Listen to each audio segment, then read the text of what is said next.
Irmãos.com.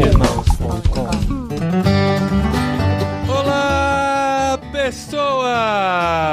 Podcastirmãos.com de número 370 entrando no ar. Eu sou Paulinho, estou aqui com a esposinha Adriana. E esposinha, eu sobrevivi. Sobreviveu, e eu também, né? Nunca vi tanto gritos de olá pessoas em tão pouco tempo, gente, E sério. assim, a gente não gravou todos de uma vez. A cada dia de edição é um olá pessoas diferente. Sim, é verdade. Então todo dia eu dormi com um olá pessoas na cabeça. Então a gente tá aqui na quinta-feira à noite, finalizando esse podcast. Quinta-feira quase sexta. Quase sexta, E foram 5 dias de trabalho intenso de edição. Isso, é verdade. Férias só pra vocês. Só pra quem pode. Porque a gente separou essa semana aqui pra trabalhar intensamente. Se você acha que foi fácil, assim, foi só colocar os programas gravados no Vocari, muito gente, simples. Não. É mais complicado ainda, porque Foi tem um trabalho de edição mais né, complexo. amor? Foram 10 horas por dia, no mínimo, de edição. Mas a gente chegou aqui com muita alegria, porque o resultado realmente ficou muito especial. Não por causa do nosso trabalho, mas por causa desse conteúdo incrível que a gente conseguiu disponibilizar pra vocês em 5 dias de podcastirmãos.com. Gente, tá uma delícia ver o feedback, cara. As pessoas estão escrevendo, estão comentando. E isso só foi possível por causa da nossa parceria com o Vocari. Na verdade, assim, quando a gente fala que a parceria com o Vocari já faz parte da gente, Não, a né? gente já é Vocari, A né, gente já amor? é Vocari. Então, assim, a gente agradece muito pela confiança que a diretoria do Vocari, né? O Rodrigo, que participa desse podcast aqui, deposita na gente, como irmãos.com. A gente fica muito feliz com isso, de poder ter exclusividade pra publicar esse material também, né? Verdade. Da gente ter feito os insights lá e ter participado e gravado e divulgado, isso é muito bom, cara, é muito bom. E o Reino de Deus tem muito a ganhar com isso, né? Isso. Porque, olha, tem muita coisa que a gente ouve aqui que a gente não conhecia, né? Sim, a gente aprende muito. Eu também. aprendi muito nessa semana editando, me emocionei aqui editando esses programas. No de hoje também tá muito especial, porque é um tema que fala muito com o nosso coração. Mas a gente também tem que agradecer ao nosso parceiro que realizou essa semana, que veio junto nesse projeto de publicar os 5 insights numa semana só, que foi a Christian Vision, a nossa querida CV, que apostou na ideia e tem feito um trabalho incrível aqui no Brasil. Você sabe que a Christian Vision, ela é britânica, né? Ela é inglesa. Olha isso, então deve ser Christian Vision. Christian Vision.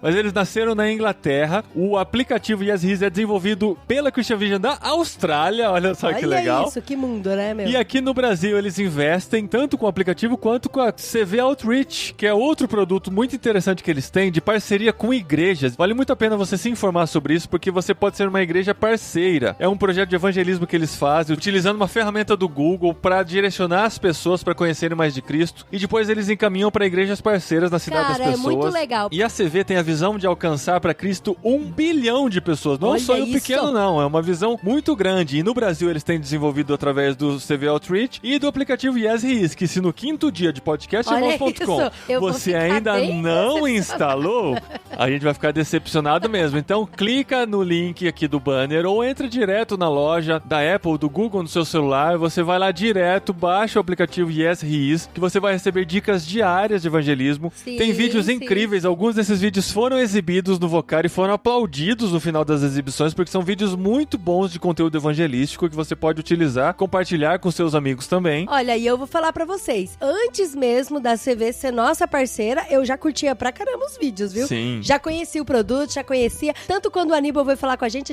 falou, cara, que da hora, a gente acredita no trabalho de vocês, a gente curte e a gente também usa a internet como nosso campo missionário, Se a gente entende que a internet é uma grande ferramenta para chegar às pessoas, a gente também apoia um trabalho como a CV desenvolve através do Yes He Is. Então tamo junto aqui. Fica aqui o último apelo, pelo menos dessa empreitada aqui, instale o aplicativo Yes He Is e receba essas dicas preciosas de evangelismo. Adicione o nome de um amigo por quem você vai orar por uma semana e a gente vai junto nessa empreitada aí de atingir 1 bilhão de pessoas, levar 1 bilhão de pessoas a Cristo. E como é que foi esse programa? Editar o último programa do Insight pra você? Então, Dri, no começo da semana eu tive a notícia que eu mesmo recebi de mim mesmo Ao avaliar o arquivo dessa semana, Paulinho. eu mesmo e Paulinho, eu percebi que na gravação desse programa a gente teve um imprevisto muito, muito grande que me fez pensar a semana toda se a gente publicaria ou não esse conteúdo. Justo com o Rodrigo, que é o coordenador nacional do Vocari. Olha a sinuca de bico que eu fiquei. Mas eu conversei com ele compreendeu muito bem. E a gente tomou uma decisão muito difícil, que vai muito contra o meu maldito perfeccionismo. Olha aí. Que é de sempre entregar a melhor qualidade de áudio, o melhor trabalho que a gente consegue, com a excelência que a gente pretende fazer no nosso trabalho. O que aconteceu é que durante a gravação desse programa, provavelmente o cabo que ligava a mesa de som ao gravador estava com mau contato. E quem é técnico de som, quem entende de áudio, sabe que se há um mau contato, há o chamado RAM, que é um ruído constante que fica durante toda a gravação. Mas era um ruído tão alto que comprometeu muito a qualidade do áudio. Mas o conteúdo desse papo não pode ser perdido. Então, se a gente consegue reaproveitar pelo menos no sentido de compreender o que está sendo falado, a gente decidiu salvar e manter esse conteúdo. Então, com a ajuda do nosso grande parceiro Chico Gabriel, que esteve com a gente no programa de ontem também, ele me ajudou muito na decupagem no tratamento desse conteúdo e nós conseguimos salvar o conteúdo, é por isso que ele está sendo publicado aqui. Olha isso. Só que acontece que, assim, a voz ficou muito prejudicada, ela ficou muito robótica. Principalmente nas vozes femininas, que tem um nível de agudo mais alto. Então, quando você tira... tem um nível de agudo mais Então, alto. pra quem entende de áudio, né, pra quem entende de tratamento de áudio, a gente tem que retirar uma camada toda pra retirar aquele ruído que tava lá. Dá uma olhada, eu vou mostrar pra vocês. Houve só um pedacinho antes do tratamento, como é que estava esse áudio. Então eu fiquei com essa ideia de que, de verdade, a minha vida poderia fazer uma diferença nesse mundo. Então a gente retirou essa camada e sobra pouco de voz. Mas a gente consegue compreender o que está sendo falado.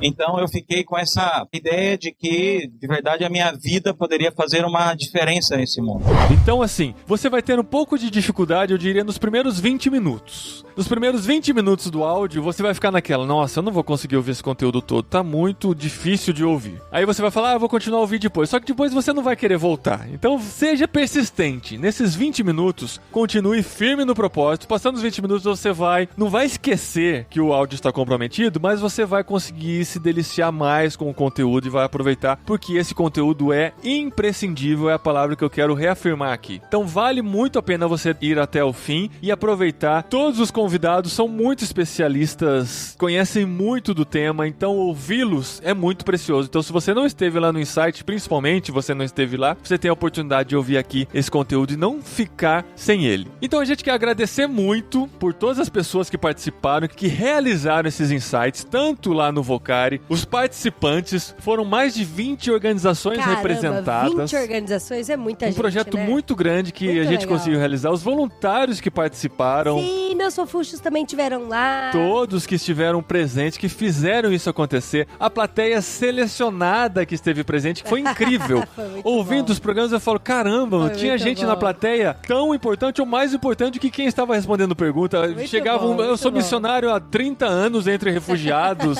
Eu trabalho com comunicação, não sei em que área. Eu tive um desafio muito grande na área de esportes, por qualquer área que seja. Gente que trabalha no campo universitário há muito tempo. Então a plateia era muito especial. Então o que a gente presenciou nos Insights, nesses 5 dias aqui do podcast especial aqui de Irmãos.com, foi muito especial. Então a gente agradece todas as pessoas que participaram. E com relação às iniciativas que estavam presentes, em todos os posts você vai ver o site, o Facebook e o Instagram de cada iniciativa, os que tem em todas essas áreas. Isso é muito importante, porque se você foi tocado, se você quer saber mais sobre o assunto, entre no @ da organização que a gente marcou e vai atrás, vai se mexer, não deixa passar. O pessoal fica, eu quero fazer alguma coisa, quero fazer, e quando vê, passou 1 ano, 2 anos, 3 anos e não fez. Eu recomendo Vai que você atrás, entre cara. pelo celular em irmãos.com e vai clicando em cada link do Instagram e do Facebook, vai seguindo, vai renovando a sua timeline do Instagram Sim, com coisas vai seguindo, boas. vai seguindo. Vai conhecendo essas organizações, porque são iniciativas incríveis que você pode conhecer mais e se envolver e não deixar passar essa oportunidade. Esse programa aqui, quem apresentou foi o Rodrigo Gomes. Ele é carioca, isso. Ele é carioca, você vai ver, ele é o diretor executivo da MTB, coordenador do Vocário, mas eu percebi que o safadinho estava rouco e não foi ele que gritou lá não acredito pessoas. que Olha a foi o Rodrigo denúncia, Brasil. Pô, Rodrigo.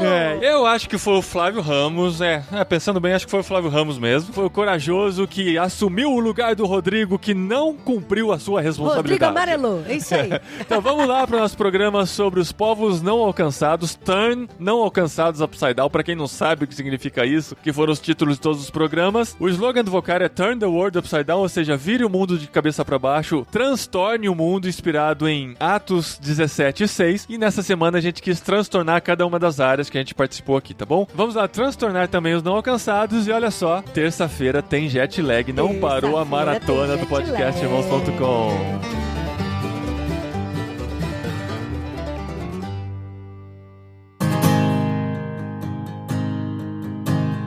Olá, pessoas! Podcast Vocário 2019, povos não alcançados. A gente está aqui para poder conversar com você, ouvir você, tirar todas as suas dúvidas sobre o grande desafio de tornar Cristo conhecido entre todos os povos da Terra. Então, a gente queria começar com o Alan, ele vai se apresentar e aí a gente vai dar sequência aqui para os nossos convidados. Buenas tardes, mi nombre es Alan Matamoros de Costa Rica. Sou Alan Matamoros, da Costa Rica. Comencé mi viaje a los no alcanzados a final de los años 80. E comecei a minha viagem entre os não alcançados no final dos anos 80. Cuando era más joven que ahora. Quando eu era mais jovem. Y fui a una conferencia y Eu estive numa conferência y era joven convertido, buscando mi vocación, mi llamado para la obra de Dios, enamorado del Señor Jesús. Y en esa conferencia varios misioneros trajeron esto que yo sé que todo el mundo conoce, la famosa Janela 1040. E ali, jovem, recém-convertido, buscando a vontade de Deus, a vocação na minha vida, e alguns me apresentaram que muitos de vocês já ouviram falar, que é a Janela 1040. Ellos fueron muy claros que la misión de Dios es más grande que la ventana 1040, pero que en esa región del mundo, norte de África, Medio Oriente y Asia, había una gran concentración de no alcanzados. Então, eles fizeram vários desafios e, obviamente, fizeram ênfase nessa parte do mundo aonde estão os menos alcançados com o Evangelho. Y bueno, entonces, en aquella conferencia nos hablaron de los musulmanes, que estaban principalmente en norte de África, Medio Oriente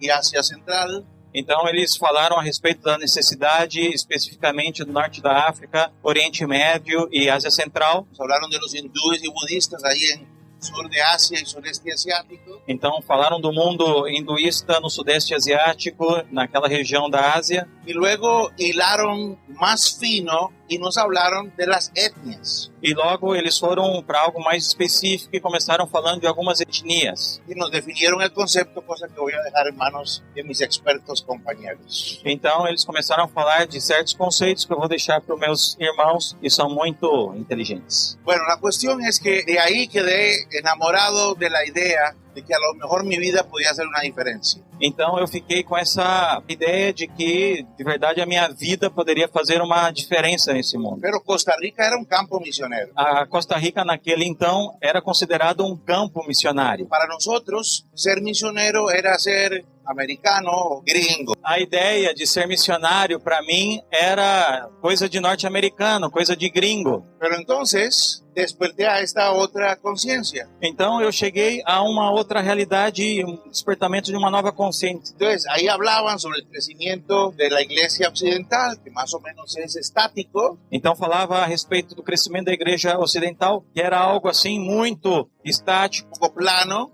plano, sem muito crescimento. Y ellos nos contaron de cómo la iglesia crecía en el sur Então, eles falaram como a igreja crescia no hemisfério sul. y de que probablemente el sur jugaría un papel en el futuro de las misiones mundiales. E que provavelmente a igreja do hemisfério sul poderia jogar aí um papel importante em missões. Entonces nos involucramos en misiones. Fui a Pakistán siendo muy joven, Então, eu me envolvi em missões, fui ao Paquistão, ainda era muito jovem, sin preparo misionero. sem nenhum tipo de preparo missionário. Y ya algunos les he comentado todas las aventuras que pasé por no tener preparo misionero. E esses dias eu contei para vocês algumas das aventuras que eu passei sem ter o devido preparo missionário. Luego regresé, Então, eu voltei, me casé con mi esposa que está por aquí. me casei com a minha esposa, que deve estar no auditório. Y tuvimos hijos y todo lo que el mundo hace, ¿no? Então tivemos filhos e formamos uma família. Empezamos a liderar, Então nós começamos a liderar, primero nuestra misión en Costa Rica, primeiro nossa organização ali na Costa Rica. y yo nunca me imaginé que ya con muchos años llegaríamos a ser líderes de la misión PM Internacional. E depois de muitos anos, eu nunca poderia imaginar que nos tornaríamos líderes de uma organização chamada Povos Humanos Internacional. Entonces, para mí era una aventura porque éramos unas 100 personas Então, para mim, isso era uma grande aventura. Éramos mais ou menos 100 pessoas que veníamos de 21 países latinoamericanos de 21 países latino-americanos y Brasil. e Brasil. Estamos entre latinos, pues. Estamos entre latino-americanos. Entonces, esta comunidad somos brasileños, argentinos, guatemaltecos, costarricenses, de Bolivia y de todas partes de América Latina. Então, esta comunidade de missionários, somos de vários e diversos países da América Latina. Bueno, fue una aventura, fui director ejecutivo 12 años de la misión PM. E durante 12 anos eu fui diretor executivo da missão PMI. Y me gocé viendo a todas estas naciones latinas mimetizándose con los pueblos del Islam. Então, para mim foi uma grande alegria ver a nossa gente interagindo com essas nações do mundo muçulmano. Y cómo había conexiones de familia, E como se conectavam, nuestro entendimiento de familia, como as nossas famílias se entendiam, nuestro concepto del tiempo. a nossa ideia e conceito de tempo. Ser impuntual tenía que servirnos en algún lado. Ou seja, não ter pontualidade sendo latinos nos serviu em algum momento. En el mundo musulmán fica perfecto. E no mundo muçulmano, não ser pontual é perfeito. Y bueno, ha sido toda una maravilla ver a mis colegas latinos comenzar proyectos de educación, salud, desarrollo, plantación de iglesias en las tierras del Islam. Então foi uma maravilha ver os meus amigos missionários latinos desenvolvendo projetos de saúde, de esporte e etc. Y bueno, en la aventura estaba involucrada mi esposa E nessa aventura minha esposa sempre esteve junto. y ella sirvió en la dirección de proyectos de nuestra misión por varios años. E ela foi diretora de projetos de nossa organização por muitos anos. Todos hemos oído lo que oímos del Islam y todos hemos sufrido lo que hemos sufrido del Islam. Todos escutamos o que escutamos a respeito do Islã e também sofremos o que vemos a respeito do Islã. Pero yo mentiría si les dijera que mis años en el Islam no han sido una bendición de Dios. Eu estaria dizendo mentira, ou seja, realmente foi uma grande bênção servir no mundo muçulmano, servir entre eles. Vivir en el Islam me ha cambiado la vida. Eu quero dizer para vocês que servir no mundo muçulmano mudou a minha vida. El concepto de amistad, Esse conceito de amizade, de lealtad, de lealdade, de protección. de proteção. Ahí en Jordania varias veces la policía se viene frente a la casa vestido de civil y yo ni me doy cuenta. E aí, na Jordânia, onde eu vivo, várias vezes a polícia está paisana, passa na frente da minha casa, eu nem me dou conta. Y yo me doy cuenta porque mis vecinos musulmanes me lo dicen. Eu fico sabendo porque os meus vizinhos muçulmanos me avisam, olha, a polícia esteve por aqui. Alan, el Mujarabat está aquí frente a la casa vigilando. Olha, Alan, o Muharabat está olhando, vigiando você. ¿Y ahora qué hago? E o que eu faço com isso? No, nada. Ya nosotros le dijimos que usted es buena gente. Não precisa fazer nada. Nós já falamos a eles que vocês são boas pessoas. Terminamos como directores de PM hace unos 4 años más o menos. E nós terminamos nosso período na liderança da PMI há aproximadamente 4 anos. Y ahora estamos trabajando con convertidos de trasfondo islámico, E nós estamos trabalhando agora com convertidos de transfundo muçulmano. haciendo parcerías entre la iglesia latina y la iglesia de ex musulmanes que ahora siguen a Jesús. Então, fazendo alianças e pontes da igreja latina com a igreja de cristãos agora, ex-muçulmanos. El Islam es un oso, es grande. O Islã é um mundo muito grande. Así que hacemos parcería con los hermanos de trasfondo islámico para seguir. Então, nós precisamos fazer parcerias para seguir pregando o cristianismo com esses irmãos. Yo no quiero ser ingenuo diciendo que el Islam es fácil, porque no lo es. Eu não quero ser ingênuo e dizer que o Islã é fácil, porque na verdade não é. Pero ha traído mucha alegría. Mas tem trazido muita alegria para a minha vida e meu coração. Obrigado. Deus abençoe.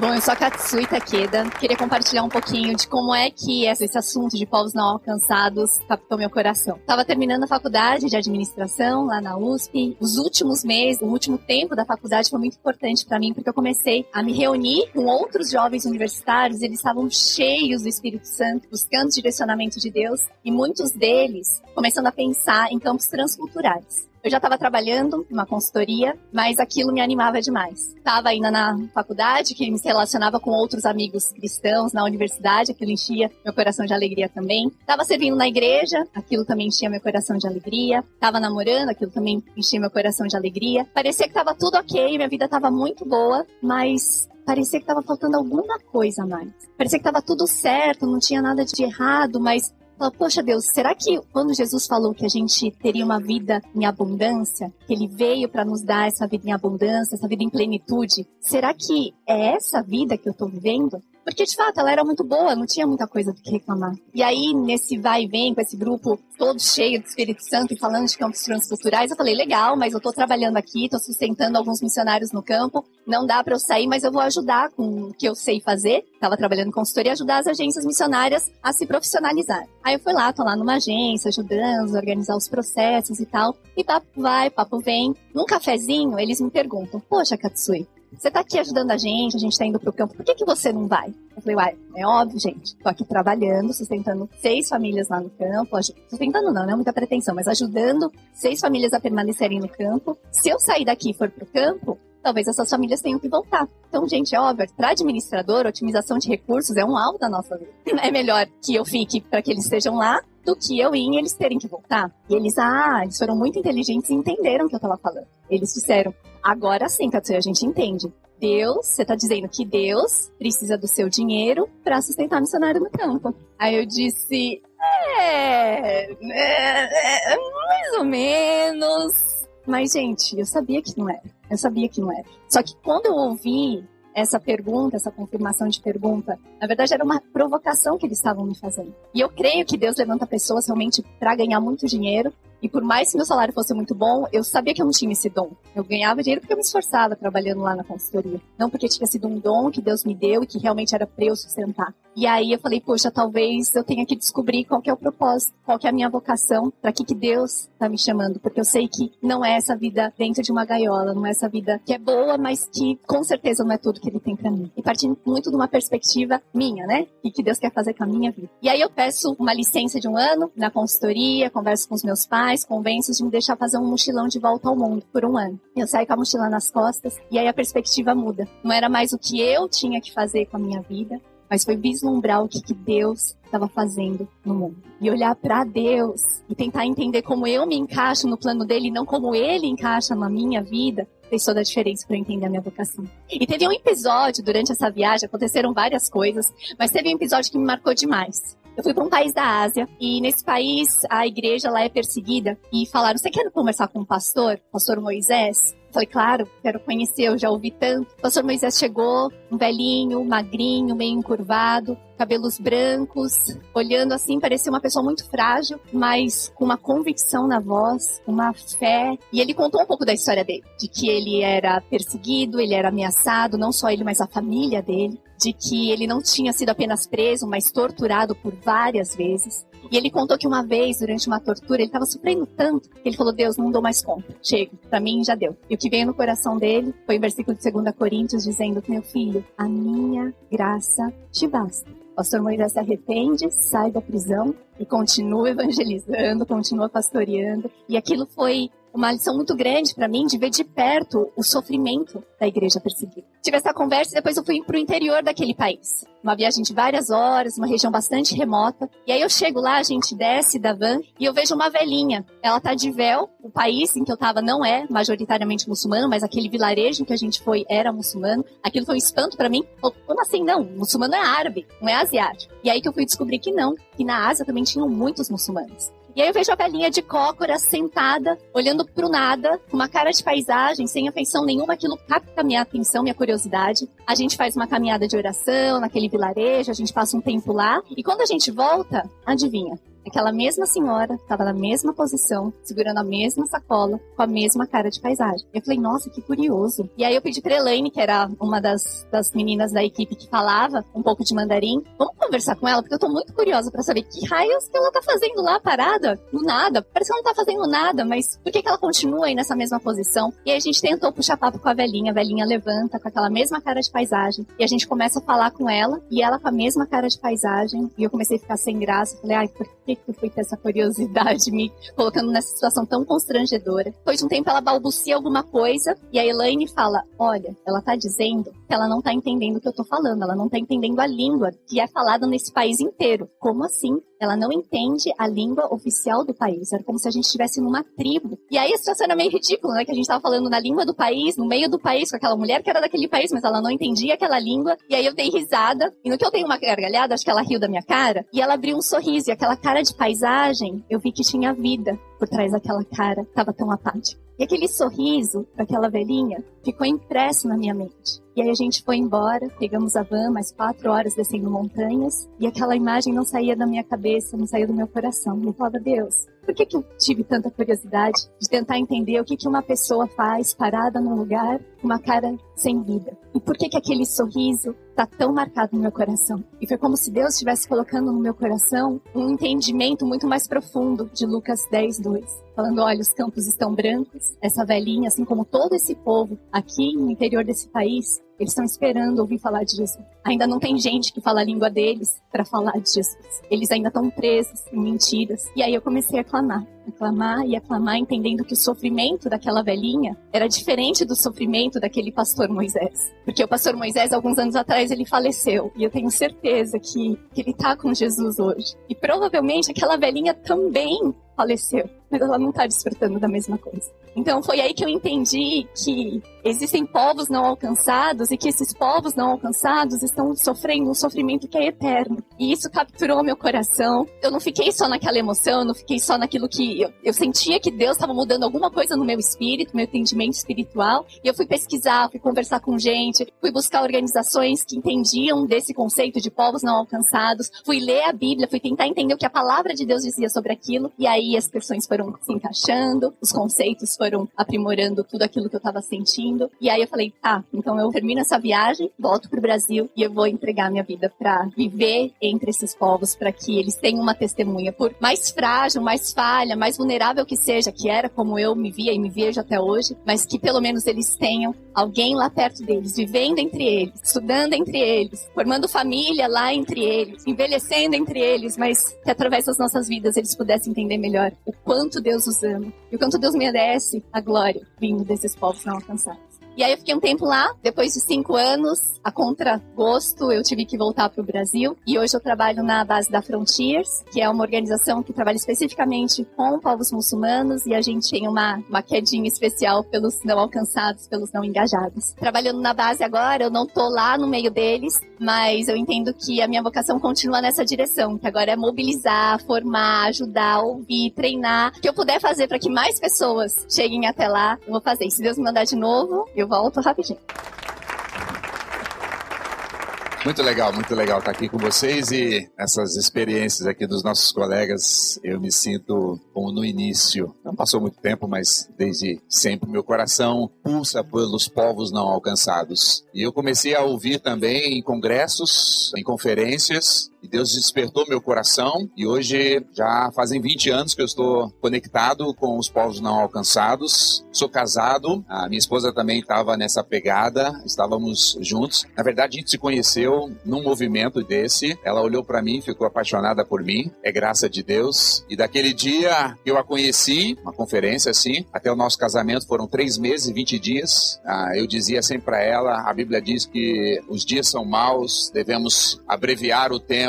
Deus me deu graça, convenci os pais dela. Eles não por causa de mim, mas ela ia sozinha para um país difícil e os pais falaram, melhor ela ir então contigo. E eles autorizaram e a gente se casou, fomos viver entre um povo não alcançado. Mas antes, lá no começo, quando eu ainda era solteiro, eu tinha 25 anos, não faz muito tempo, fazem só 20 anos, estava nessa pegada, nessa mobilização. Deus usou algumas pessoas e um missionário me desafiou depois de uma palestra falando dos não alcançados. Eu estava engajado na minha igreja, trabalhando com prostitutas, travestis, crianças de rua, e ouvi uma palestra sobre povos não alcançados, a necessidade, quase não havia presença de missionários, e aquilo mexeu com o meu coração. E esse missionário me desafiou a fazer uma viagem ao Marrocos e ao Egito. Mas assim, missionário parece que são meio loucos, e ele falou assim, você tem que fazer essa viagem comigo. Eu falei, eu quero, mas eu não tenho dinheiro. Ele falou, não, mas dinheiro Deus provê. Conversa de missionário, sabe como é que é, né?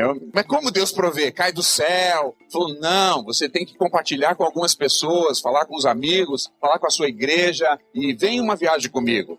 Daqui a 3 meses a gente sai. Sim, eu não tinha 1% da fé que ele tinha, que a gente ia levantar o dinheiro para ir para Marrocos e depois para o Egito. E assim ele foi me empurrando, eu comecei a falar com alguns amigos e alguns amigos então começaram a me apoiar e no final de 3 meses eu tinha o dinheiro para passagem, para viagem e tudo. Eu falei, não é que esse cara tem fé mesmo? E eu não tinha muita fé. E eu fui. E foi uma experiência poderosa na minha vida. Estar entre os não alcançados. Depois de ter ouvido falar sobre os não alcançados. Eu me lembro que eu fui numa aldeia, um lugar bem distante, a gente teve que caminhar um pouco a pé para chegar lá. Era um lugar bem pobre, tinha levado alguma comida para comer com eles. E aí a gente compartilhando a nossa comida, um povo berbere, bem no centro do país, do Marrocos, conversando com eles, eu disse, por que vocês fazem isso? Por que você veio até aqui? Por que você veio compartilhar a comida com a gente, comer com a gente? Você nem fala a minha língua. E aí tinha um tradutor que falava. Eu dizia, eu estou aqui porque o meu rei ama muito o seu povo. E eu estou aqui mandado do meu rei. Como o Marrocos é uma monarquia, ele pensou no meu presidente. E eu nem me lembro quem era o presidente naquela época no Brasil. E ele só levantou as mãos aos céus e disse, louvado seja Deus pelo presidente do Brasil. Eu falei, não foi o presidente do Brasil que me mandou para cá. Foi o rei da glória. Ele disse, rei da glória? Aquela linguagem que a gente tem de crente, né? Aquele evangeliquez. E aí eu falei pro meu amigo, ele falou, como é que eu vou traduzir isso? Eu falei, traduz. E aí comecei a falar do Rei da Glória. E aquele senhor se chamava Sobri, analfabeto, não sabia falar muito bem até o idioma do país, falava um outro idioma. Geralmente os povos não alcançados estão falando um dialeto que nem sempre é o dialeto do país onde eles moram. E eu comecei a falar do Rei da Glória, do amor do Rei da Glória. E eu não percebi que eu estava falando do Evangelho. E aquilo me marcou demais. E no final da história, o Sobri virou para esse amigo e disse para esse gringo, lá em árabe é Gauri, a palavra. Diz para esse Gauri, a gente fica muito impressionado com esse Rei da Glória. O meu rei, o rei do Marrocos, ele descuidou da gente. Nós não temos saneamento básico, nós não temos comida, nós não temos quase nada, nós estamos isolados. Mas que bom que tem um rei que se preocupou com a gente. A gente quer agradecer esse menino. Eu era bem jovem, nem tinha essa cara de velho que eu tenho hoje. Obrigado por esse menino enviado pelo Rei da Glória. Isso ardeu meu coração. Fiz uma outra viagem também que me impactou, foi a Caxemir, lá na fronteira com Paquistão e Índia, um lugar que está com muitos problemas políticos. E lá também eu conheci um homem muçulmano, aquela bem cara de um Caxemir paquistanês, ele não é indiano, e ele estava falando um pouco, eu não conseguia falar o idioma dele, eles não falam árabe lá. E no final, meu amigo tinha conversado com ele, eu segurei na mão dele e eu olhei dentro dos olhos dele, e aí aquele delay, né, de 2 ou 3 segundos, ele me olhou nos olhos. Eu olhei nos seus olhos, eu apertei a sua mão e eu disse uma palavra em árabe para ele, porque ele sendo muçulmano, essa palavra ele sabia, apesar de não falar árabe. E o Senhor Todo-Poderoso te abençoe e te guarde. Tentei tirar a minha mão e ele segurou a minha mão. Deu tudo errado agora. Botei o trabalho missionário do meu amigo de longo prazo aqui. Ele segurou forte a minha mão e ele continuou olhando dentro dos meus olhos. E ele falou para o missionário que estava comigo, que falava a língua do Paquistão, ninguém nunca me falou palavras tão poderosas como ele me falou. Mas as palavras que eu falei, o Deus Todo-Poderoso te abençoe e te guarde, aquilo impactou a vida daquele homem. E dali abriu uma oportunidade para esse meu amigo conversar com ele. E aí eu me animei. Falei, o poder está em Deus. Um jovem frágil, bem limitados, Deus pode me usar. E aí me preparei, me capacitei, e aí com a minha esposa nos mudamos para o Marrocos. Chegamos lá naquele país, numa grande cidade, e aí conversando com o nosso coordenador, disse, eu já tinha feito algumas pesquisas, será que não dá pra gente ir para um lugar onde tem menos pessoas não alcançadas? Eu sei que o país todo precisa do evangelho, mas essa cidade já tem muitos missionários pela minha pesquisa. Ele disse, vamos ao sul então, e partimos para o sul. E chegamos lá no sul, eu queria morar com famílias, eu queria morar 5 meses com famílias muçulmanas, dentro da casa deles, aprender o idioma deles, comer com eles, testemunhá-los com a minha vida, vida, porque não tinha palavras, não tinha o idioma. E fui morar com essa família por 5 meses. Conhecemos na rua, isso é muito fácil. O pessoal de PM aqui sabe que é muito fácil chegar no norte da África e morar por 5 meses ou 6 meses dentro de uma casa muçulmana. Taxista me aceitou. Eu xingava todos os taxistas aqui no Brasil, porque eles correm demais, tranca a gente no trânsito. E aí um taxista dentro do carro falando assim, vocês são do Brasil? Ok, vocês podem morar na minha casa. Mas a gente quer morar por 6 meses. Ele falou, só me dá um tempo que eu vou falar com a minha esposa. Eu falei, falar com a esposa? Já começou quebrando meus conceitos ali, né? Eu achava que um homem árabe não consultava a sua esposa. E descobri que quem manda na casa sempre são elas. Então ele ligou para a esposa dele, e assim eu tinha um amigo que falava árabe, que estava nos introduzindo, e esse amigo estava assim com o ouvido pela janela do táxi, e ele, uma teleboutique, não sei se vocês sabem o que é isso, é um lugar que você entra para falar dentro de um orelhão, parece assim, você não tinha celular naquela época. Ele ligou e disse, esposa, estou ligando para você para dizer para você que vai morar conosco um casal de brasileiros por 6 meses. Aí eu percebi quem manda mesmo dentro de casa. Ele disse que ia consultar a esposa, mas ele estava comunicando a esposa. E não imagino o que ela falou, mas eu sei que nós saímos do táxi e chegamos na casa dela, e quando entramos naquela casa de marroquinos, não falavam inglês, não falavam francês, não falavam espanhol, nem a gente falava nada disso também. Só português, e aí aquela mulher veio assim, deu um abraço na minha esposa e começou dizendo, Ahlan wa sahlan, Marbabik, seja bem-vindo, vocês agora são a nossa família. E os filhos, era uma casa com um casal, 4 filhos, as crianças e os jovens nos abraçaram dizendo, bem-vindos, vocês vão morar com a gente, vai ser uma alegria, e agora nós vamos conhecer mais sobre o futebol do Brasil, sobre o Brasil. Nós passamos a morar por 6 meses com aquela família. E foi tão impactante. Eles são muçulmanos. Eu não sei se eu faria isso com muçulmanos. Eu não sei se eu receberia um casal de muçulmanos para morar na minha casa. Hoje eu receberia. E eles me receberam e eu morei com eles. E eles cuidaram de mim. E foi tão legal, e foi tão bom. E eu repito as palavras do Matamoros. Viver com os muçulmanos e viver num país muçulmano e estar entre os não alcançados mudou a minha vida. Tive que voltar contra gosto. Minha esposa teve um câncer, tive que voltar para cuidar dela. Mas aqui no Brasil, nesse tempo que eu estou, hoje eu trabalho numa missão chamada Missão Evangélica Árabe do Brasil, na Terra das Cataratas, em Foz do Iguaçu, preparando missionários que vão para o mundo muçulmano, para o mundo árabe, para os povos não alcançados. Privilégio que eles têm. Eu falo, eu quero esse privilégio. Mas eu entendi também que nós servimos aonde Deus quer. E eu estou aqui preparando pessoas, encorajando pessoas, mobilizando pessoas. Eu acho que a mobilização só faz sentido quando o mobilizador é o primeiro a querer ir. E eu quero ir. E eu fico com inveja daqueles que estão indo, enquanto eu não posso ir. E também estou no Perspectivas, um movimento para encorajar jovens, a igreja, para os povos não alcançados. É tão lindo e é tão glorioso, mas é tão difícil, tão doloroso viver entre os povos não alcançados, mas o Senhor está sendo glorificado. E Ele está trabalhando em nós, para que por meio de nós, a gente abençoe esses povos. A gente quer convidar você para vir. A gente não está mentindo aqui. A gente está dizendo do nosso coração. Tão bom servir a Deus entre os não alcançados. É tão bom pessoas que não ouviram falar sobre Jesus e perguntar para você, quem é o Rei da Glória? É tão bom você estar tão fragilizado e tão dependente, com o idioma ainda quebrado, vendo Deus te usar e vendo que é Ele quem faz e a glória é para Ele e você é um instrumento de Deus. A gente quer convidar você para se juntar com a gente, para que todos os povos conheçam esse Rei da Glória, especialmente os não alcançados, para que eles possam ouvir pelo menos uma vez.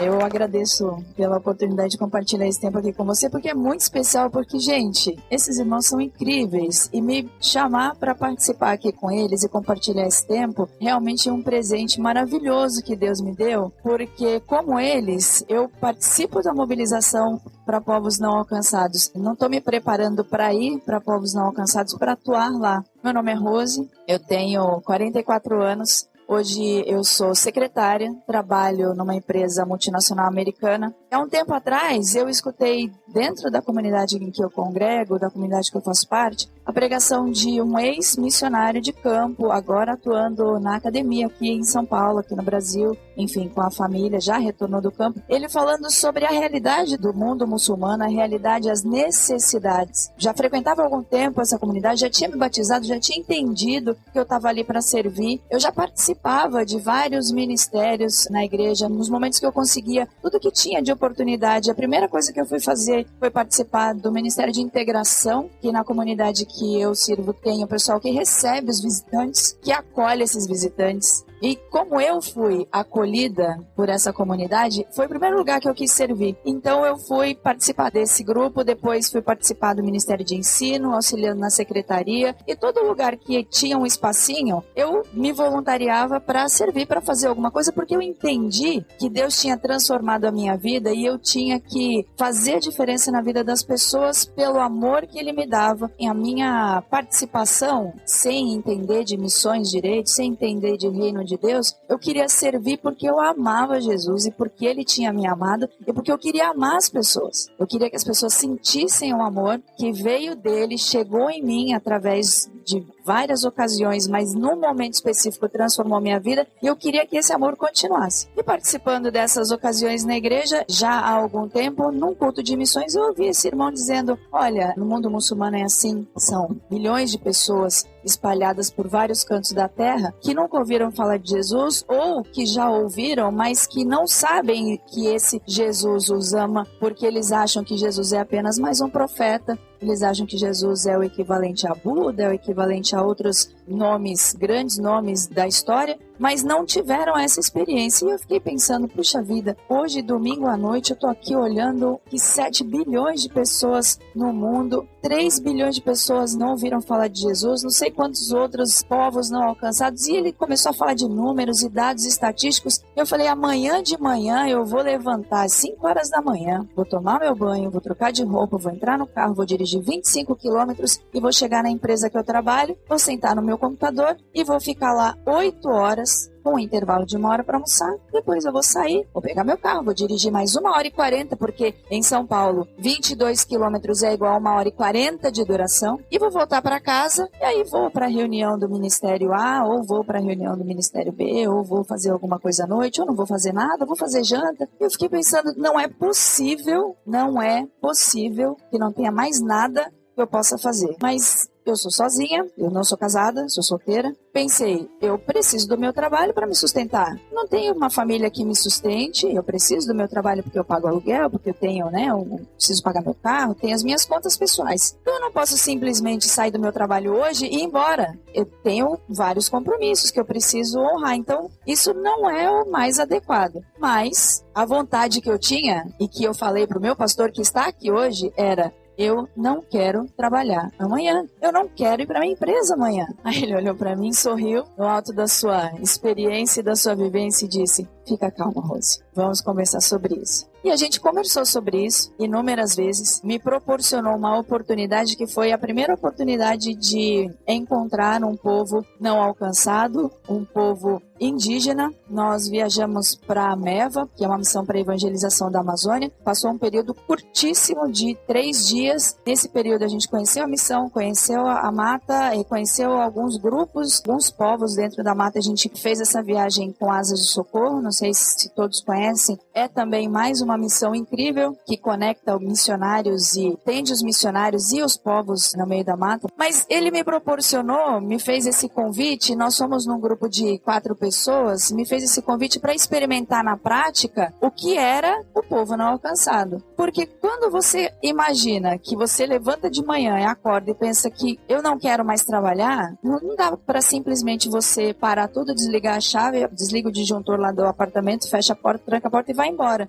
Quem está começando agora a ouvir sobre isso, o caminho é longo, a preparação é longa, não dá para você fazer isso em 6 meses, muito menos de domingo para segunda. Ele me proporcionou essa primeira oportunidade, a liderança da igreja igreja nos proporcionou a esse grupo essa primeira oportunidade. Depois disso, eu fui fazer seminário Servos de Cristo, fui fazer uma pós-graduação em missões, conheci um monte de gente incrível, pessoas todas apaixonadas por Cristo, todas apaixonadas pela missão dele. Foi um tempo de redescoberta e de organização dentro da minha cabeça do que era a missão. A missão é de Deus. Ele nos convida para participar da missão que é dele, ele está se movendo, ele está alcançando todos os povos e nós, como coadjuvantes, participamos e vamos com ele quando ele nos chama, quando a gente entende que ele tem um papel específico, idealizado exatamente para você. Passado o seminário dos Servos de Cristo, eu tive outras experiências, fui viajar com mochileiros para o Crato, fui para o Nordeste, para o Sertão do Nordeste. Tive outras experiências de conhecer o Extreme Impact. Quem ouviu o Gabriel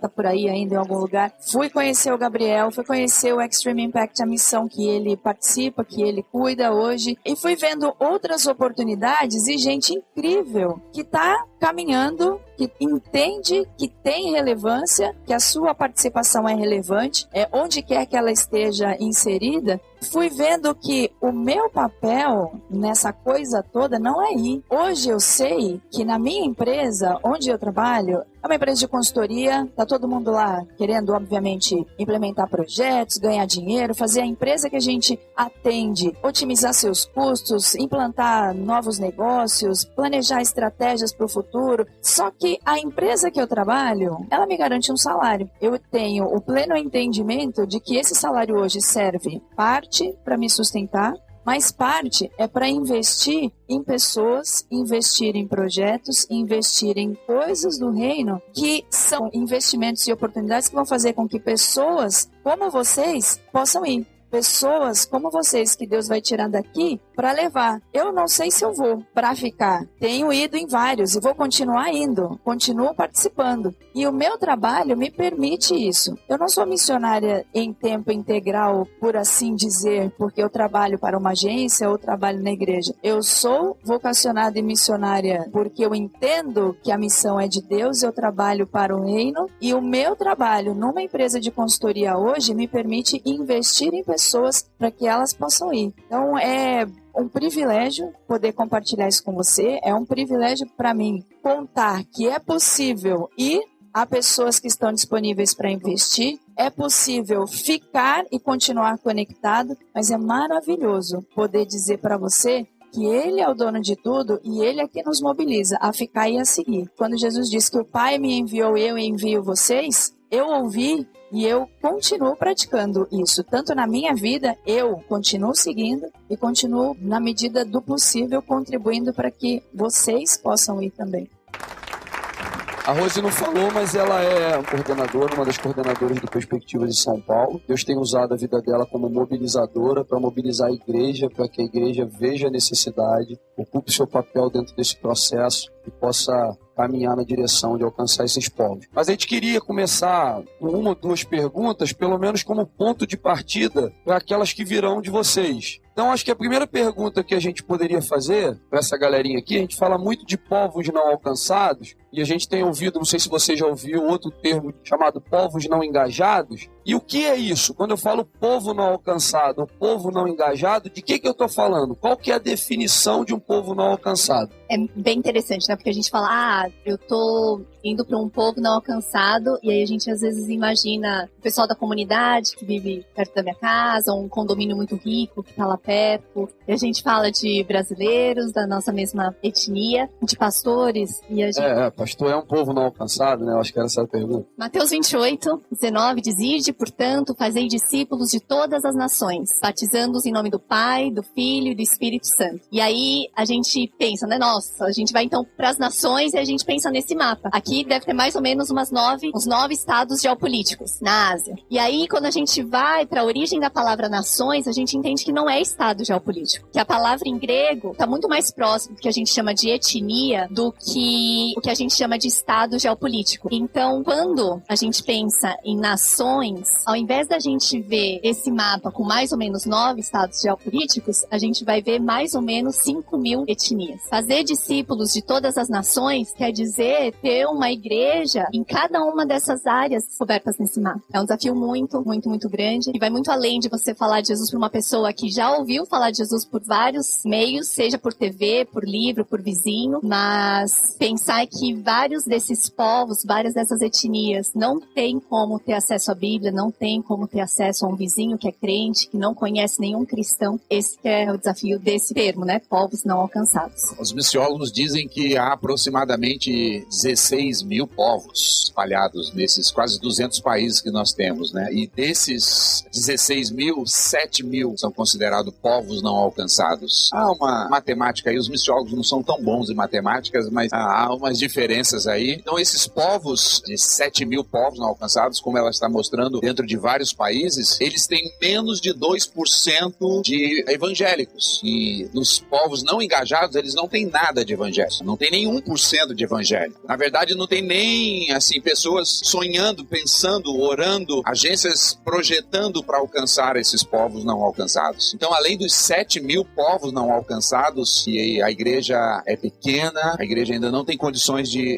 se evangelizar, não há missionários ou a pequena comunidade de missionários, esses são os povos não alcançados. Estão nos lugares mais remotos, nos lugares mais difíceis. Como eu e Katsui falamos aqui, nós vivemos num país que tinha uma língua oficial, tinha até algum contato com o cristianismo e algumas igrejas, mas nós tivemos acesso a outros povos dentro desta nação que falavam um outro idioma que não é a língua daquela nação, e a Bíblia nem foi traduzida para eles ainda. Aí não há missionário entre eles que falem a língua deles. E a igreja é inexistente. Então, quando a gente está falando em povos não alcançados, a gente está falando desse tipo de pessoas. Não é um grupo aqui, outro ali, mas é uma etnia, gente que tem uma língua, que tem uma cultura, é um povo sem nada do evangelho, não conhece nada do evangelho. Então, basicamente, essa é a definição de povos não alcançados. A MTB, que é a Associação de Missões Transculturais Brasileira, ela considera 7 mil povos não alcançados, dos quais 3.300 são considerados não engajados, que são esses que não têm acesso algum ao evangelho ou ao cristianismo. E isso é uma coisa interessante pra gente, porque, por exemplo, a gente fala muito da Europa, que é o novo campo missionário e tal. Então, são mais de 400 cidades na Espanha sem uma igreja evangélica. A Espanha, ela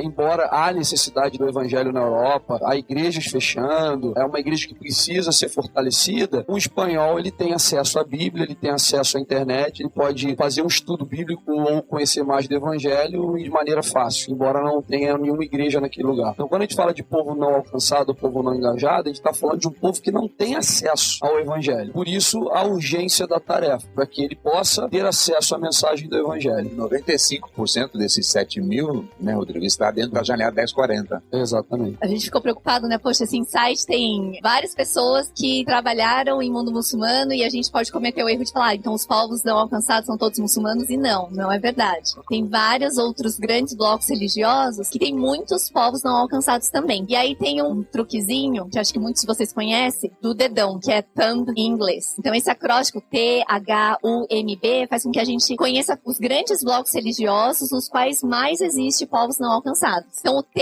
são de tribais, povos tribais, como os indígenas aqui no Brasil, como as várias tribos lá na Papua Nova Guiné. O H fica sendo para os hindus, a maioria concentrada lá na Índia. Gente que tem muito medo dos espíritos, tem aquela questão de casta, que tem uma religião com vários e vários e vários mesmos deuses. O U é de ateu, que é unbeliever em inglês, que faz mais sentido, aqueles que não têm nenhuma religião. O M de muçulmanos e por último o B de budistas. Então, povos não alcançados, a gente tem povos não alcançados tribais, hindus, muçulmanos, ateus, budistas também.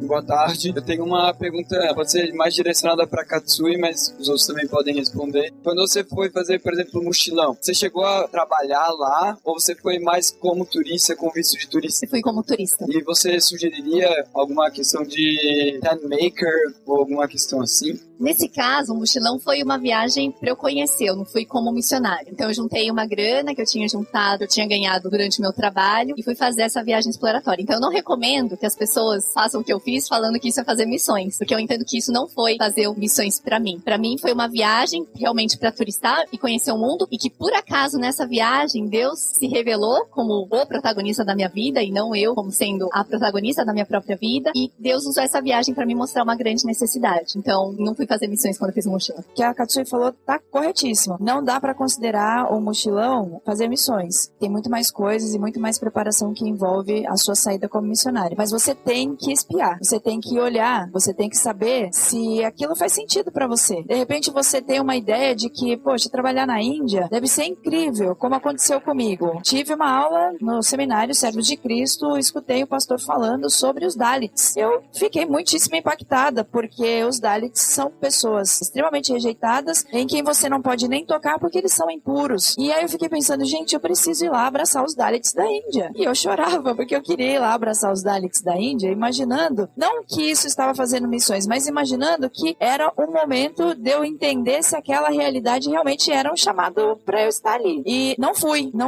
e não sei como seria a minha adaptação na Índia em relação a uma série de coisas. Por isso que acho que é importante você ver, é importante você saber se Deus está te convidando para atuar num povo específico e saber como você funciona entre eles, né? Saber se você gosta de pimenta, se você vai se adaptar com a comida, porque acho que tem um pouco disso também. A gente romantiza um pouco as coisas, às vezes, dizendo que ser missionário, um campo transcultural, você vai passar por todas as situações e Deus vai te sustentar. Sim, Ele vai. Mas às vezes vai ter uma situação que não vai ser fácil para você administrar. E se você não estiver convicto de que Deus te quer ali, pela convicção que Deus vai colocar no seu coração, não pela necessidade que está lá. Se você não tiver convicção de que ali é realmente o seu lugar, não vai. Porque você tem que ser movido pela convicção de Deus na sua vida e não pelas necessidades. Com a questão da profissão, faculdade, eu tenho, vamos dizer, eu faço uma escolha, faço uma faculdade para me ajudar no ministério, ou digamos, eu faço uma faculdade ao que eu gosto, faço com que o ministério se encaixe nessa faculdade. Aí o pau vai comer agora. Vou falar a minha posição. Eu vou dizer assim, faça aquilo que você tem paixão, aquilo que Deus tem te dado como vocação e aquilo que você tem habilidade para fazer. Se você, cara, odeia sangue e vai estudar medicina só para ser um médico na África, talvez você não vai aguentar nem se formar. Então faça aquilo que você ama. Foi o que eu fiz. Eu fiz o que eu amava e entendendo que o Senhor estava me dando isso, eu falei, Senhor, me lembro o dia que eu peguei o canudo. A galera lá xingando e tudo, e eu levantei o canudo e disse, Senhor, isso aqui é para a tua glória. Eu não sei como o Senhor vai usar isso, mas aqui está, usa conforme a tua vontade. A base cultural de muitos desses povos que não são alcançados acabam sendo equilibradas na religião que eles aprenderam a defender desde sempre. Como levar, inserir o evangelho a esses povos que são tão embasados naquilo que eles aprenderam a vida inteira e levaram como cultura, sem ofender a cultura deles, levando simplesmente o evangelho de Cristo? Ah, você quer coisas profundas agora, hein? Assim, acho que a primeira coisa que nós cremos é que nós precisamos viver de maneira como eles vivem. Precisamos ter uma vida encarnacional, se encarnar com eles, viver com eles. Não é uma tarefa muito fácil, mas é possível. O próprio Senhor Jesus viveu a vida para dar testemunho. Então nós cremos que precisamos estar com eles e viver com eles. Primeiro passo. Segundo, nós devemos aprender a cultura, observar a cultura, aprender o idioma, a ver as coisas do coração, a balancear a nossa cosmovisão e a cosmovisão deles. E aprender da cultura não é só vestir uma roupa, comer a comida, começar a entender por que eles fazem o que fazem. Isso leva tempo, irmão. Depois que a gente começa a falar sobre a língua deles, a gente começa a proclamar o evangelho, certamente há coisas que o evangelho é acessível à cultura. Nós pregamos um evangelho que é transcultural. Esse nosso evangelho não é nós levando a nossa fé evangélica brasileira para o povo não alcançado. Eles fazem as leituras. Eles entendem como aquilo o evangelho associa. Óbvio que também o evangelho é contracultural. O evangelho confronta o pecado cultural. E nós vamos fazer isso pelo evangelho, mas com muito amor, muito respeito e com muita, vamos dizer assim, com tempo, para que eles possam entender o evangelho. Então, em todo esse processo da gente se adaptar, da gente pregar, da gente criar confiança, da gente conviver com eles, da gente servi-los, falar o idioma deles, proclamar o evangelho. A única pedra de tropeço é Jesus. Não pode ser nós. Não pode ser a minha cultura ou a minha maneira de viver. se vai tropeçar em alguma coisa, que tropecem na coisa certa, que é o evangelho. Quem aqui já usou João 3,16 para evangelizar? Para falar de Jesus para um amigo, para dizer que Jesus o ama e que ele amou tanto, tanto, tanto que deu seu próprio filho. Pensando nisso que o Flávio comentou agora, se você vai para um contexto budista e você vai falar para a pessoa, olha aqui, meu irmão, Jesus te amou tanto que ele deu o seu único filho para que você saiba que o sacrifício dele vai fazer com que você viva com ele por toda a eternidade. Sobre o povo budista, eles entendem a vida e o processo de reencarnação para purificação e para melhoria até que eles alcancem o nirvana e parem de reencarnar. Se você fala para uma pessoa que tem essa cosmovisão budista, que ela vai viver por toda a eternidade na presença de Jesus, o que vai resultar na cabeça dela? Essa informação, que ela vai reencarnar, reencarnar, reencarnar, reencarnar, reencarnar, e nunca vai sair desse processo de reencarnação que é sofrimento. Então, se você diz para ela que Deus amou o mundo de tal maneira que deu o seu único filho para que todo aquele que nele crê não pereça, mas tenha vida eterna, eu não quero vida eterna. Eu vou passar a minha eternidade reencarnando e sofrendo. Então, o processo da cosmovisão desse povo funciona dessa forma. Então, se você tem a intenção de evangelizar pessoas budistas, você tem que usar estratégias que o Senhor vai te dar, bíblicas, para falar do amor de Jesus de forma bíblica, contextualizada na cosmovisão de forma que ela entenda. Essa é uma tarefa para você que quer talvez servir entre os povos budistas, já vai pensando como que você vai fazer isso. Boa tarde. Eu sou Priscila e eu queria duas perguntas, talvez a segunda é só uma curiosidade. A primeira é, a partir do momento que você identifica que você tem um chamado transcultural, qual seriam as etapas e os processos ou período de transição ou período em que essa pessoa se prepara? 1 ano, 2, 3 anos, como que seria esse período? E a segunda pergunta é a criação de filhos num contexto transcultural, né? Eu sou filha de missionários e fiquei um período no Brasil, depois um período lá, depois um período aqui. A gente sempre muda muito e às vezes você não se sente nem brasileiro e nem nessa outra nação onde você está. Queria saber qual foi a experiência de vocês com relação à criação dos filhos, né? Together we can, together we can. En cuanto al llamado, los tiempos varían para cada persona, para ser bien honesto, pero yo veo elementos indispensables. La iglesia local, a mí me parece vital involucrar la pastoral, el liderazgo de nuestras congregaciones desde el principio del proceso. Ou seja, que a nossa liderança da igreja local, os nossos pastores, estejam desde o início neste processo. Si hay algo que las iglesias locales de toda América Latina le han criticado a las agencias misioneras, ha sido una falta de consideração ao liderazgo das igrejas locais. Se existe alguma coisa que as igrejas têm reclamado em relação às agências missionárias, é uma falta desta comunicação com as igrejas locais. Me parece que é importante, se Deus está despertando, involucrar liderazgo. Então, é importante envolver os pastores, envolver a liderança nesse processo do chamado. Luego, em um evento como este, eu buscaria entrevistas com distintas organizações. Então, em um evento como este, eu buscaria as mais diversas agências missionárias aqui representadas para conversar. Porque a preparação vai involucrar tu formação personal, espiritual. O processo tem a ver com a sua formação profissional, seu desenvolvimento espiritual. Há hábitos que devem estar bem implantados antes de sair. Ou seja, há alguns hábitos da sua vida que devem estar bem fundamentados antes de você sair. Nossa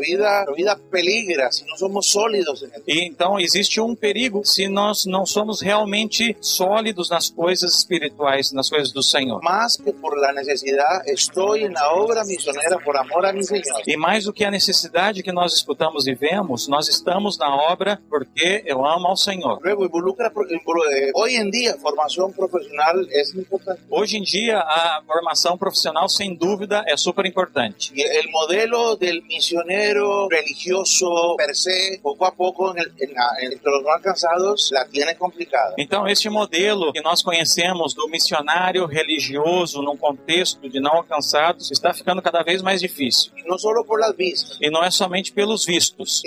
Eu não tenho um espaço no tecido social de aquele mundo. É que existe o risco de eu não ter uma penetração na sociedade daquele momento, neste país. Eu tenho que chegar a ser alguém no sistema. Ou seja, eu tenho que ser alguém que possa contribuir na comunidade onde eu vivo. E logo, formação bíblica e formação missionária. E, seguidamente, a formação bíblica e missionária. Os irmãos de perspectivas não me estão pagando. Os irmãos da perspectiva não estão pagando nada para eu dizer alguma coisa. Agora já me pagaram. a mim, perspectivas me cambiou a vida. Para mim, o curso Perspectivas mudou a minha vida. Há muitos anos. Outra, a formação bíblica, teológica e profissional. Obviamente, toda esta combinação deve ser negociada com a agência ou com a igreja. A formação bíblica, a formação profissional, teológica, tudo isso deve estar bem combinada com a sua igreja. Porque ser missionário não é uma fábrica de salchichas. Porque ser missionário não é como uma fábrica de fazer salsichas. Ou seja, não é que todos somos iguais. Não somos iguais. Cada caso é um caso. Cada caso é diferente um do outro. Há salchichas delgadas e salchichas um pouco mais anchas, não? Existem salsichas mais finas e outras que são mais gordinhas. Amém. Ok.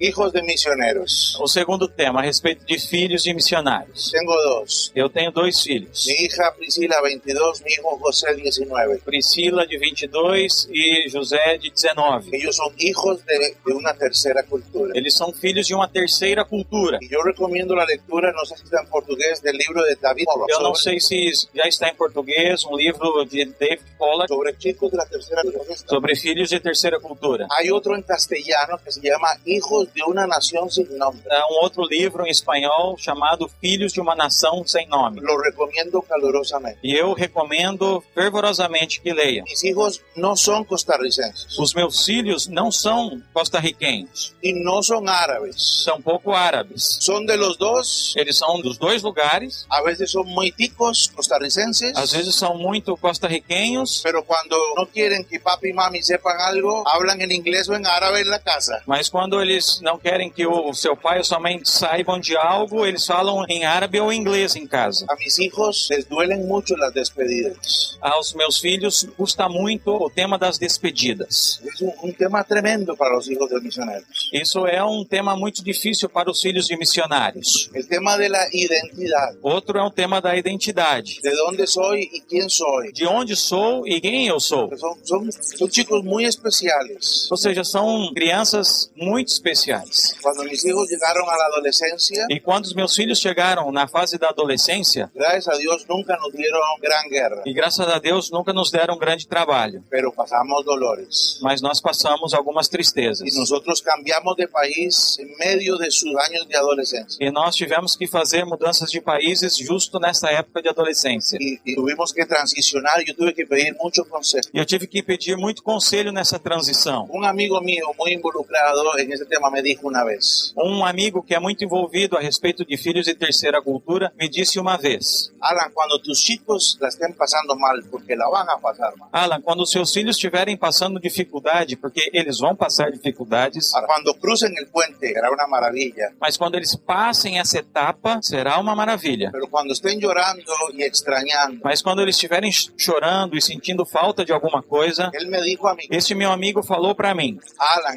Deus te ha guiado ao mundo islâmico. Alan, Deus te levou até o mundo muçulmano. Sim. É verdade, sim, foi o Senhor. Tenho certeza. Eu tenho certeza disso. Ele me disse, chora com tus filhos. Então ele falou para mim, neste momento, chore com seus filhos. Pero não les pidas perdão por estar aí. Mas não peça perdão a eles por estarem aí. Porque tu estás obedecendo. Porque você está obedecendo. E foi tremendo. Isso foi uma revelação tremenda para mim. Pero, cerrando a ideia. Mas então, para fechar o tema. Definitivamente requer atenção. Definitivamente esse tema dos filhos requer uma atenção especial. E, de novo, organizações missionárias responsáveis deveriam tomar em conta o tema. Então, eu quero reiterar que organizações missionárias responsáveis devem estar atentos a este tema. Porque toda a família está cambiando. Porque é uma mudança de toda uma família. Eu tenho 20 anos fora de Costa Rica. Eu tenho já 20 anos fora de Costa Rica, meu país. E eu tenho nostalgia da Costa Rica de há 20 anos. E eu sinto uma nostalgia daquele tempo, daquela Costa Rica. Costa Rica de hoje, mas a Costa Rica de hoje, quase não a conheço. Eu já quase não conheço. Quando eu regresso, também tenho que adaptar. Então, quando eu volto a Costa Rica, eu também passo por um processo de readaptação. Muitíssimas graças pela pergunta. Obrigado pela sua pergunta.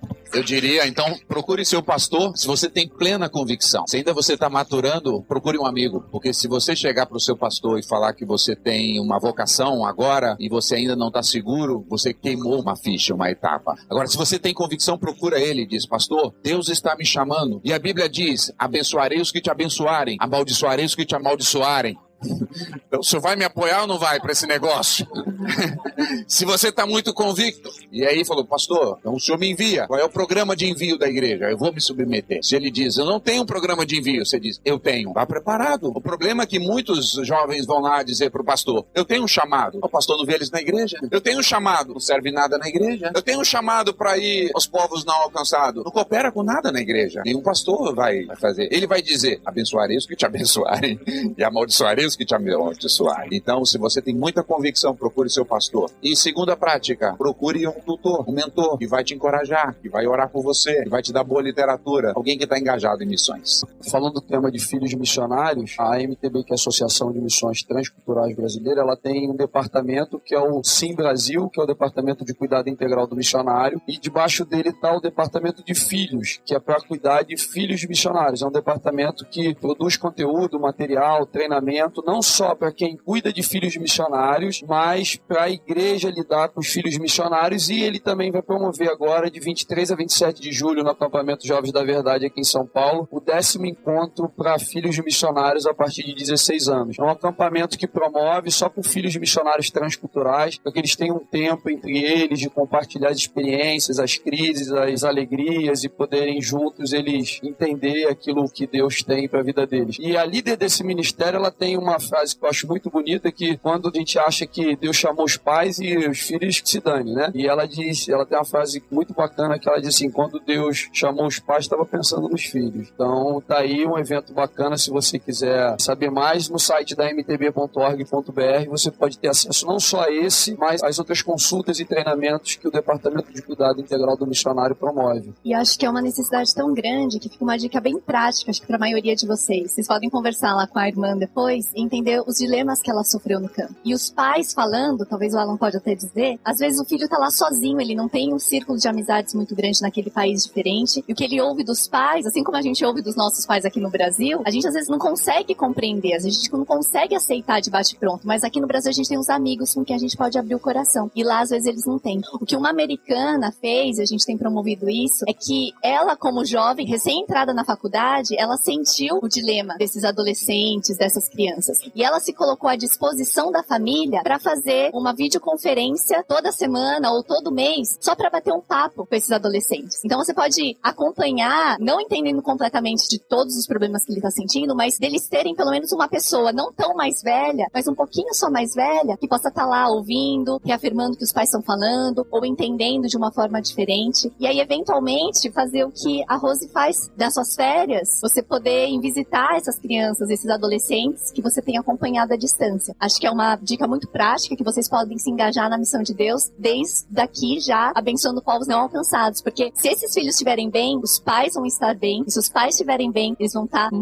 sendo muito usados por Deus no ministério para alcançar e falar de Jesus para esses povos. Então é um impacto direto em povos não alcançados. O seu cuidado, o seu amor por esses adolescentes, essas crianças, pode causar transformações eternas na vida de um povo. Boa tarde, queria saber a opinião de vocês. Digamos, alguns jovens numa igreja e eles sentem um chamado ministerial, mas a igreja ela não tem uma visão missionária boa. Aí, quais são as recomendações que vocês têm pra... Como é que tem que mudar a cultura? Como... Você quer botar fogo no negócio, né? Não, só pedir um conselho. Muito bom, muito bom, muito bom. Ok, eu sou pastor de uma igreja local. Lá na minha igreja é tranquilo, né? Quando eles falam que querem ser missionários, assim, a gente ama e a gente apoia e a gente orienta, mas eu sei que em muitos casos não é isso. Eu sei que em muitos casos há moços e moças muito comprometidos com o Senhor, amam o Senhor, e o Senhor está falando profundamente ao coração deles sobre missões. O que eles devem fazer? Primeiro, compartilhar isso, como eu falei, com seus líderes, com seus pastores, mostrar a sua seriedade, pedir para que os pastores e a liderança da igreja tratem isso com seriedade e te provem, se for necessário, para que você mostre que isso é real na sua vida. E enquanto essa questão está maturando na vida deles, passando o tempo, você corra por fora. Eu não te aconselharia a sair dessa igreja, porque é muito provável que Deus quer te usar nessa igreja, para dar visão para o pastor. Você pode abençoar o pastor comprando um livro e pedindo para ele ler, ou bater um papo conversando, ou pagando o curso de Perspectivas para ele ir, e pastores também, são povos não alcançados, conversar com os líderes da sua igreja, mas correndo por fora. Talvez você precise aprender inglês, talvez você pode fazer o curso de Perspectivas, nada disso precisa o pastor te autorizar. E servindo na igreja local. Se tudo isso, depois ainda eles não querem te enviar, aí o Alan Matamoro tem a resposta.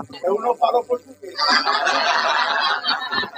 Então é muito difícil, cara. Assim, é muito difícil. Eu tenho aconselhado alguns jovens. Eles amam aquela igreja, amam seus pastores, amam seus líderes, amam a Jesus, amam missões, mas eles não estão recebendo apoio nenhum. Não sou eu que vou dizer para eles, saia da sua igreja. Agora, se Jesus falar para eles, saia dessa igreja, obedeça a Jesus. Agora, se Jesus falar, não saia dessa igreja, porque talvez ele está trabalhando em você também, fique nessa igreja. Busque discernimento, busque conselheiros, busque pessoas que te ajudam. Aí, muita oração. O que cada um, que a gente precisa entender, gente, e que quando a gente fala principalmente da tarefa de alcançar povos não alcançados, a sua igreja, ela é primordial no processo. A gente não acredita em missionário independente que vai para o campo sem uma comunidade de fé por trás. E aí, quando o Flávio fala que o ideal é que você continue, mas se Jesus mandar você sair, você sai, a gente tem muito medo de falar isso, porque muitas das vezes a gente não quer ouvir aquilo que Deus está falando para a gente através do nosso pastor, porque ele está falando uma coisa e a gente quer fazer outra, a gente bota isso na conta de Jesus e fala que é Jesus que está mandando ele sair da igreja. Existe isso, existe, porque Deus quando quer manda e ele vai fazer, e ele faz do jeito dele, não precisa prestar conta para ninguém. Mas que você tenha convicção de que de fato é o Senhor que está te dando a orientação de você sair daquela comunidade. Porque qualquer que seja a igreja que você estiver, o seu envio, ela vai ser peça. É muito comum a gente ver missionário voltando do campo prematuramente porque está esgotado, está cansado, está doente, e na grande maioria das vezes você vai ver que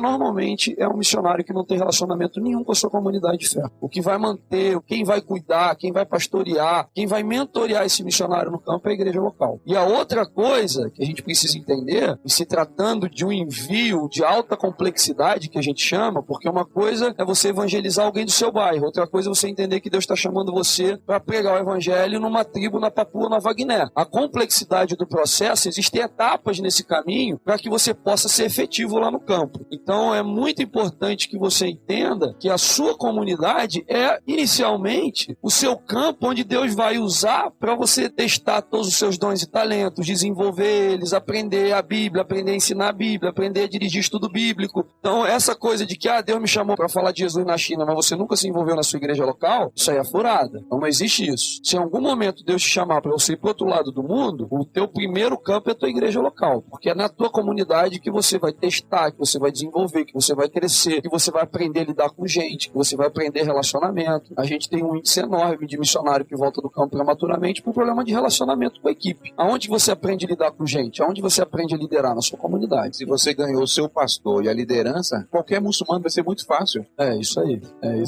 Pastor Domingos. Então, eu sou pastor há 29 anos. Eu fui para o Betel, eu fui do Pará, com 16 anos de idade, para o seminário do Betel Brasileiro de João Pessoa, na Paraíba. Então, me formei em 88. Eu ia há 29 anos, fazer 30 agora de pastorado. E, de fato, pelas falas e pela realidade, a gente se depara com uma triste conclusão. Os pastores estão, de fato, é claro que não são todos, existem as exceções, mas nós estamos tendo dificuldade com boa parte da maioria. Esses dias, conversando com um colega, ele teve um problema com o filho. O filho nasceu com uma anomalia e ele precisava fazer uma cirurgia só na França, custava 180 mil. Em 4 meses, 5 meses, ele levantou esses 180 mil. A gente fez uma grande mobilização lá e levantou. Depois nós sentamos, porque além de pastor, eu estou coordenando também, sou diretor de uma agência missionária e também estou coordenando o Vocário Nordeste, também sou coordenador do Perspectiva junto com a minha esposa, lá em João Pessoa. Esse é o bispo do Nordeste, hein, pessoal? Flávio Ramos vai ser o nosso segundo instrutor, vai estar ministrando lá, Katsui também, a 7ª aula, e isso é muito bom. Nós conversando, porque ele vai estar trabalhando captação de recursos com a gente, e nós estamos trabalhando uma mobilização. E ele disse, nós não podemos ir pelos pastores, vamos usar a estratégia de identificar pessoas chaves na igreja, a gente fala com essa pessoa, porque se for primeiro para um pastor, acabou. Aí eu lembrei, é verdade. Essa semana precisei fazer uma mobilização de recursos, era R$100 apenas a taxa de referência lá de doação, né? E conversando com um colega, ele disse, olha, é difícil, é impossível. Eu estou com um investimento que custa aí em torno de R$40 mil a cada 3 meses, então não consigo dar R$100. Veja, então a pergunta é para a MTB. Eita! O que a MTB está pensando para a gente transpor essa barreira que está diante da gente para realizar tantos projetos tão fundamentais e importantes para o avanço da missão de Deus? Bom, a MTB, eu não sei quantos vocês já devem ter ouvido falar. O Vocari é uma iniciativa da MTB, que é a Associação de Missões Transculturais Brasileira. Não é uma organização, é uma associação que reúne hoje mais de 80 organizações missionárias, que elas estão unidas dentro desse ambiente com o propósito de fazer com que Cristo seja levado entre todos os povos da terra. E o nosso maior desafio como associação, tem tantas organizações envolvidas, com tantas necessidades, com tantas agências para alcançar esses povos, é dialogar com a igreja, dialogar com os jovens vocacionados, daí o surgimento do Vocari com o movimento. Então a gente tem hoje, por exemplo, de manhã a gente teve uma reunião com mais de 40 pastores durante o evento, que a gente convidou para participar do Vocari, para que a gente possa mostrar para eles o que a gente está fazendo como Brasil. A MTB não é um movimento missionário brasileiro, mas ela é uma parte representativa desse movimento, e a gente quer poder facilitar ao máximo a informação para o pastor, para o líder de missões, para que ao identificar seus vocacionados, ele possa ter acesso às organizações de envio, às agências missionárias, os centros de treinamento, com o cuidado integral do missionário, como que ele faz todo esse processo. Agora, é um desafio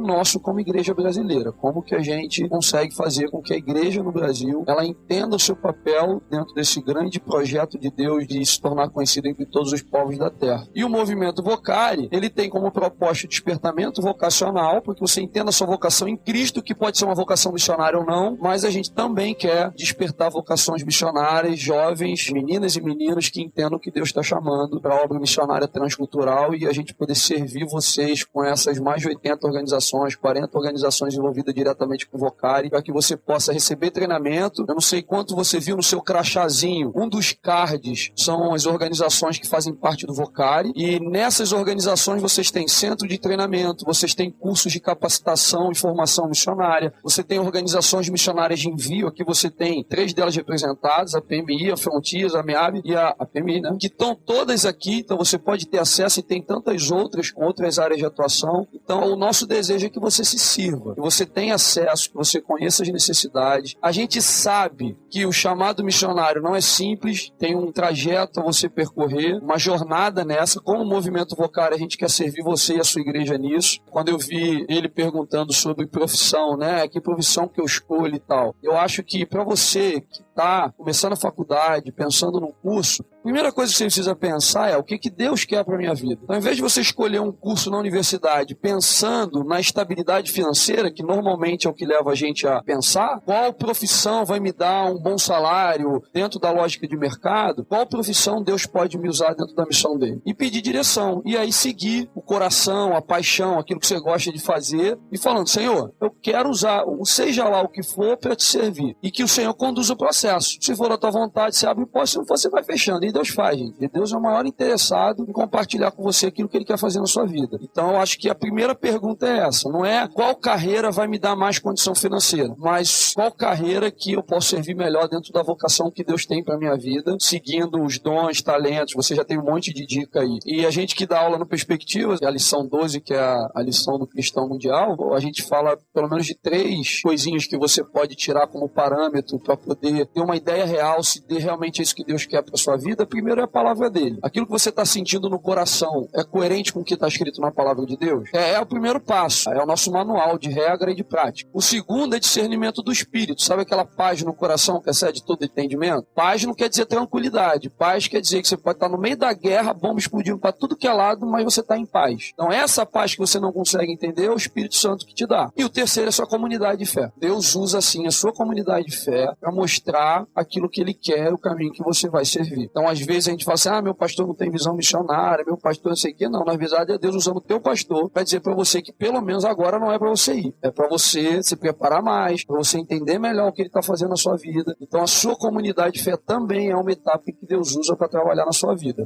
Una preocupación del corazón. Uma preocupação do meu coração. Visto desde allá. Visto desde o outro lado. Estamos en un momento en que muchas cosas están mudando. Nós estamos num momento onde muitas coisas estão mudando, muita mudança. Y es obvio que estamos ante una ola de una nueva generación de jóvenes viniendo a la obra misionera. E é óbvio que nós estamos diante de uma nova onda de novas pessoas e jovens em missões. Y obviamente, y resulta que hay diferencias generacionales muy importantes. E existe uma diferença geracional bastante grande. Esta generación es muy capaz. Porque esta geração, ela é muito capaz. Muy movible. Ela é muito adaptável. Y muy bien armada para hacer cosas. E muito bem preparada para fazer muitas coisas. Ahora, hay cosas que no mudan. Mas existem coisas que não mudam. Y esas son las que a mí a veces me preocupan. E são essas as coisas que às vezes me preocupam o coração. Bueno, una ya se ha mencionado mucho, que es el tema de las iglesias locales. Uma dessas coisas nós já mencionamos, que é a respeito do envolvimento da igreja local. Sí, uno nota un reciente número de nuevos misioneros que vienen con sus vínculos en casa muy débiles. Então, eu tenho visto que essa nova geração de missionários estão chegando aos campos com este vínculo com a sua igreja local um pouco débil. Claro, como somos capaces de defendernos económicamente, entonces puede existir la falsa idea que como yo me puedo defender como profesional, pues no necesito tanto de la iglesia. Então existe essa falsa ideia. Bom, eu tenho uma certa facilidade, me defendo economicamente, então eu não preciso da igreja para fazer missões. Pero eso no muda. Mas isso é algo que não muda. El papel de la iglesia local no cambia. O papel da igreja local não muda. Cambiamos nosotros y los estilos. Os estilos mudam, nós também, mas a igreja não. Pero la iglesia tiene una responsabilidad. A igreja tem uma responsabilidade importante nisso. La segunda cosa es sobre los cortos plazos. Um outro tema é a respeito de missões de curto prazo. Hay una cosa que no cambia. Há uma coisa que não muda. Trabajar entre los no alcanzados toma tiempo. Trabalhar entre os não alcançados leva o seu tempo. Años. Levam anos. Aprender bien una lengua toma tiempo. Aprender um novo idioma leva muito tempo. Y acomodarse en una nueva cultura toma tiempo. E adaptar-se e acomodar-se nessa nova cultura leva o seu tempo. Y funcionar en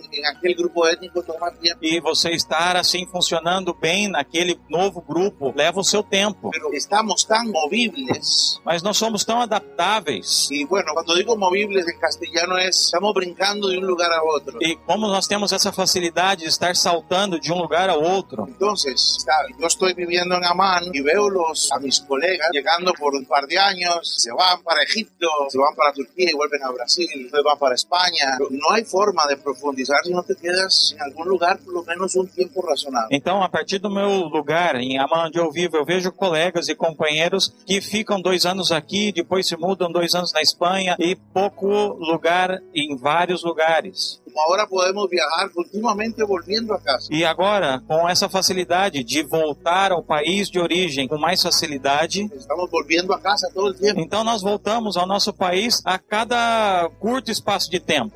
El papel de la iglesia no cambia. Então, primeiro, o papel da igreja não muda. Y la tarea entre los no alcanzados, técnicas cambian, pero demandará tiempo. Segundo, que um trabalho entre os não alcançados leva o seu tempo. Existem técnicas, mas levam o seu tempo. Por último, última palavra. E minha última palavra, e para encerrar, estou ocupado de la atomização, fragmentação. Quero falar um pouco sobre essa fragmentação. Eu tendo a pensar que é bom chegar a campo acompanhado por organizações missionárias. A minha tendência é realmente pensar que é bom chegar acompanhado no campo missionário. Com uma agência missionária responsável. Com uma agência missionária responsável. Pero não têm ideia da quantidade de obreiros solos chegando a los pueblos não alcançados. E vocês não têm ideia da quantidade de missionários que estão chegando hoje entre os povos não alcançados sozinhos. Sem respaldo. Sem nenhum tipo de respaldo. Sem companheiro. Sem nenhum companheiro que os recebam. Sem quem lhe ajude a manejar uma crise. Sem quem ajude nos momentos de crise. Sem nenhum tipo de seguro médico. Sem um tipo de assistência médica. Se já está um pouco maior, sem nenhum tipo de futuro, pensando em pensão ou jubilação. Ou não pensando a respeito do futuro, quando eles vão se aposentar. A mim me tiene preocupado llamados al gozo. Então, nós estamos preocupados um pouco com essa nova geração. O sea, de no fragmentar la cosa, tenemos el apoyo de las organizaciones. De não fragmentar, mas as organizações existem para nos dar apoio. Al final, los que andan muy solos terminan buscando las grandes agencias cuando vienen las grandes. Eu tenho visto que, no final de contas, aqueles que saem sozinhos, na primeira crise, buscam as grandes agências para ajudá-los no seu problema. Eu los dejo ahí, los tengo en el corazón. Eu deixo esse pensamento porque isso está no meu coração.